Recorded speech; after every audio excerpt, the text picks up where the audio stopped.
লা তাসুব্বু আসহাবি, আল্লাহ জানেন সাহাবায়ে কেরাম ওরা মানুষ, ওদেরকে সৃষ্টি করেছেন আল্লাহ তাআলা। কার ভিতরে কি অবস্থা আছে তাও আল্লাহ জানেন, ওরা কি করবে তাও জানেন। সাহাবায়ে কেরাম থেকে যে সবসময় নবীদের মতো উনারা মাসুম নয়, একটা মাসলা জানিয়ে রাখার দরকার। নবীদের মতো তারা মাসুম নয়, যে নবী থেকে কোনো গুনাহ কখনো হয় নাই এমন সাহাবায়ে কেরাম নয়। বরং সাহাবাদের মধ্যে থেকে কোনো সময় কিছু গুনার কাজও হয়েছে, এটা অস্বীকার করা যায় না। কিন্তু এই সমস্ত গুনাহ যদি হয়, সেই গুনার অবস্থাটা হইল এমন যে এই গুনাহগুলা মরার আগ পর্যন্ত কোন একজন সাহাবী গুনাহ করার পর উনি স্থির থাকতে পারেন না, তওবা না করে থাকতে পারেন না। আল্লাহ পাক তাদের মধ্যে এমন একটি স্পিড সৃষ্টি করে দিয়েছেন যে ওরা গুনাহ মাফ না করানি পর্যন্ত শান্ত হবে না, এমন স্পিড তাদের মধ্যে আল্লাহ সৃষ্টি করে দিয়েছেন। এই জন্য যে সমস্ত মানুষ যার গুনাহ করছে সেই ব্যক্তি, সেই জাত যদি তাকে মাফ করে দিয়া দেন, তাহলে আর কারো কোনো নাক গলানোর কোনো কথা আছে? আমি তো বলি আল্লাহ রাব্বুল আলামিন ইচ্ছে করে সাহাবায়ে কেরামকে দিয়ে গুনাহ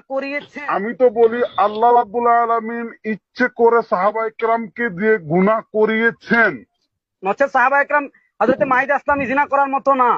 কেন কথাটা কেন বললাম দেখেন, হযরত মাইদা ইসলামী রাদিয়াল্লাহু তাআলা জিনা করেছেন। জিনা করার পর রাসূলুল্লাহ সাল্লাল্লাহু আলাইহি ওয়াসাল্লামের কাছে এসে বলেছেন, ইয়া রাসূলুল্লাহ ইন্নী জানাইতু তাহহিরনি, হে আল্লাহর রাসূল আমি জিনা করেছি, আমাকে পবিত্র করুন। রাসূলুল্লাহ সাল্লাল্লাহু আলাইহি ওয়াসাল্লাম মুখ ঘুরিয়েছেন, ওই পাশে গিয়ে উনি 4 বার স্বীকারোক্তি করার পর রাসূলুল্লাহ সাল্লাল্লাহু আলাইহি ওয়াসাল্লাম বলেছেন, হাল্লা কাব্বালতা আও লামাস্তা, তুমি জিনা করনি, হয়তো স্পর্শ করেছো অথবা চুমু দিয়েছো। উনি বলেছেন না, আমি জিনা করেছি। তখন রাসূলুল্লাহ সাল্লাল্লাহু আলাইহি ওয়াসাল্লাম তাকে আদম মেরে প্রস্তরাঘাতে হত্যা করার নির্দেশ দিয়েছিলেন। হযরত খালিদ ইবনে ওলীদের ঘটনা এসেছে, হাদিসের কিতাবাদিতে এসেছে যে হযরত খালিদ ইবনে ওলীদ রাদিয়াল্লাহু তাআলা একটা উটের হাড্ডি দিয়ে হযরত মাইদা ইসলামীকে মেরেছিলেন। ওনার মাথা থেকে রক্ত ফিনকি দিয়ে এসে খালিদ রাদিয়াল্লাহু তাআলার শরীরে লেগেছে। খালিদ রাদিয়াল্লাহু তাআলা একটু ঘৃণা করেছেন যে একজন পাপীর শরীরে আমার রক্ত লাগলো। তখন রাসূলুল্লাহ সাল্লাল্লাহু আলাইহি ওয়াসাল্লাম বলেছিলেন, মাহলান ইয়া খালিদ লাউ কুসিমাত তাওবাতু আলা আহলিল মদিনা লাকাফাত, হে খালিদ তুমি আমার মাইদা ইসলামীকে গুনার কারণে ঘৃণা করছো, শুনে রাখো আমার মাইদা ইসলামী এমন তওবা করেছে, যদি পুরো মদিনাবাসী জাহান্নামী হয়ে যায় আর পুরো মদিনাবাসীকে আল্লাহ মাইদা ইসলামীর তওবাকে ভাগ করে দেন, তাহলে এক মাইদা ইসলামীর তওবার কারণে আল্লাহ পুরো মদিনাবাসীকে মাফ করে দিবেন।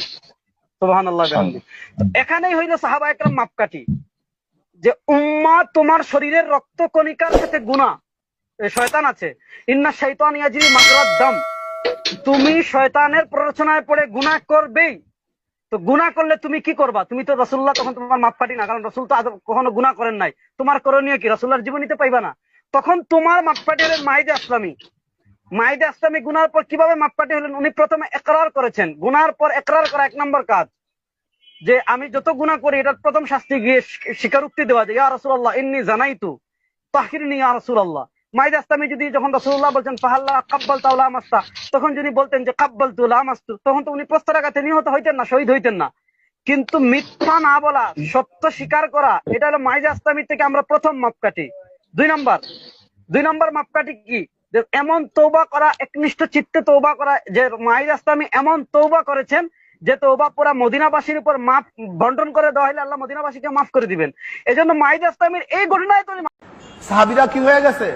মুহতাজ হয়ে গেছে, জিতে পারে। আব্দুল ইবনে বাতাল সাহাবী ছিল, মুহতাজ হয়ে গেছে। আব্দুল ইবনে সারা সাহাবী ছিল, মুহতাজ হয়ে গেছে। শুধু কি তাই, ওবাদুল ইবনে জাহাশ, হযরত আম্মাজান